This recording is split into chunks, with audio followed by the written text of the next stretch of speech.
আসসালামু আলাইকুম গাইস, কেমন আছেন সবাই? তো আজকে আমরা চলে আসলাম বাংলাদেশের এক অপূর্ব স্বর্গভূমি সিলেটের জাফলং জিরো পয়েন্টে। এবছর ফেব্রুয়ারিতে আমি জাফলং এ গিয়েছিলাম এবং এখানে গিয়ে অনুভব করলাম যতদূর চোখ যায় শুধু পাহাড়, সবুজ আর প্রকৃতির এক অদ্ভুত টান রয়েছে এখানে। উঁচু উঁচু পাহাড় ঘেরা চারদিক, আরেক পাশেই ভারতের সীমান্ত। পাহাড়ের নিচ দিয়ে বয়ে চলেছে স্বচ্ছ পানির ধারা, আর পাহাড়ের পাদদেশ ঘেঁষে লাইন ধরে সাজানো রয়েছে অনেক দোকান। আর পর্যটকরা নানা ধরনের শৌখিন সামগ্রী কিনতে ভিড় জমাচ্ছে এইসব দোকানে। এই পণ্যগুলো এতই আকর্ষণীয় যে না কিনে থাকা যায় না। দেশের নানা প্রান্ত থেকে ঘুরতে আসা পর্যটকরা উপভোগ করছেন এই সবই। এই সকল দোকানে আরো রয়েছে সিলেটের বিখ্যাত চা এবং হাতের তৈরি লোভনীয় রকমারি সব আচার, যেগুলো দেখলে আপনাদের সবার মুখেই জল চলে আসবে। যতই এগিয়ে যাচ্ছিলাম ততই মন হারিয়ে যাচ্ছিল প্রকৃতির এই রঙিন আঁচলে। এই পাহাড়ের নিচে নামার জন্য সিঁড়ি বেয়ে নামতে হয়, আর নিচে নামতে গেলে দেখা মিলে হাজারো মানুষের ভিড়। দেশের নানা প্রান্ত থেকে ঘুরতে আসা পর্যটকরা এখানে উপভোগ করছেন প্রাকৃতিক সৌন্দর্য। পাহাড়ের নিচের ছোট ছোট দোকানে বিক্রি হচ্ছে সুন্দর নকশার বিছানার চাদর ও হস্তশিল্পের নানা সামগ্রী। একটু সামনে এগোতেই দেখতে পারলাম এইখানে রয়েছে একটা লেক। তারপর আমরা একটা নৌকা ভাড়া করে রওনা হয়ে গেলাম লেকের ওপারে পার হওয়ার উদ্দেশ্যে। ছোট ছোট ঢেউয়ের মধ্য দিয়ে চলছিলাম, আর দুপাশে দেখা যাচ্ছিল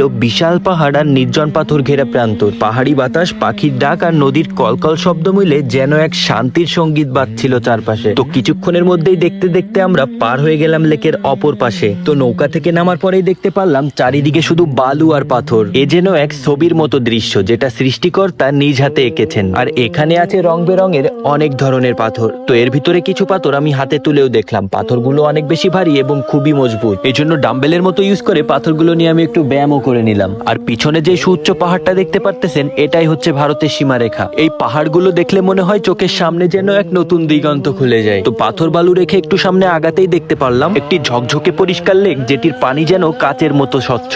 পানির কলকল করে বয়ে যাওয়ার আওয়াজ এবং এই লেকের পাশে শীতল বাতাসের ছোঁয়া আমাদের সত্যি মুগ্ধ করেছে। কিন্তু আমরা এখানেও থেমে থাকিনি, আর একটা নৌকা ভাড়া করে এই লেকটাও পাড়ি দিয়ে দিলাম। এবং এই লেকের পানিতে হাত দিয়ে ছুঁয়ে মনে হলো লেকের পানি ঠান্ডা ও ভারী। এ যেন এক অদ্ভুত অনুভূতি। এজন্যই তো দেশ বিদেশের বিভিন্ন পর্যটকরা ঘুরতে চলে আসে জাফলং এর এই অপূর্ব স্বর্গভূমিতে। তো নৌকা থেকে নেমে দেখতে পাই আরো কিছু স্থানীয় দোকান, যেখানে সুন্দর ঝুলা, কাঠের কারুকাজ আর হস্তশিল্পের জিনিস পাওয়া যায়। এসব জিনিস শুধু সাথে করে কিনে আনার জন্য নয়, সাথে করে স্মৃতি বয়ে আনার মতো। তো এই স্মৃতিময় দোকানগুলো রেখে সামনের দিকে এগোতেই নতুন একটা সিঁড়ি দেখতে পারলাম, আর এই সিঁড়িটা বেয়ে উঠে গেলাম আমরা পাহাড়ের উপরে। পাহাড়ের চূড়ায় উঠে পিছনে ফিরে তাকাতেই দেখা গেল সেই নিচে রেখে আসা স্বচ্ছ লেকটা। তার বুকে ভেসে চলেছে কয়েকটি নৌকা। এটা দেখতে অপূর্ব একটা জীবন্ত ছবির মতো লাগছিল, একেবারে মন ছুঁয়ে যাওয়ার মতো একটা দৃশ্য।